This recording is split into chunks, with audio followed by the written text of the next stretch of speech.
selamat datang ke siri terbaru Muhammad Chan. Jom singgah di Muhammad Chan Bukit Sentosa. Kalau anda berada di kawasan Bukit Sentosa ni yang teringin sangat nak makan makanan Cina Muslim, Raihani suggest untuk datang di Muhammad Chan Bukit Sentosa ni. Jom masuk.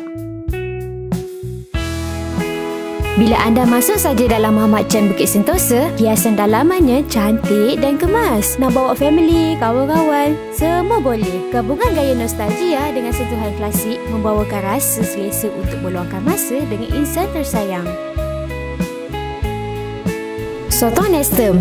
Gabungan sotong yang empuk, lagi pula dengan serbuk Nestem yang rangup menjadikan hidangan ini lebih unik. Tak rugi kalau anda cuba sotong Nestem ni di Muhammad Chan. Ikan filet 3 rasa. Isi ikannya lembut, lagi pula rasa masam, manis dan pedas yang seimbang. Ia dimasak dengan sos yang pekat, lagi menambahkan selera. Sesuai sangat untuk anda yang suka makan ikan. Jus tembikai laici.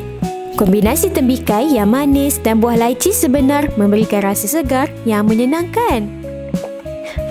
Alhamdulillah, sedap betul dapat makan makanan kat sini.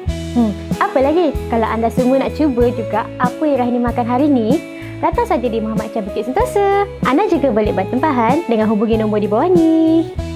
Okey, bye-bye. Jumpa anda di lain masa.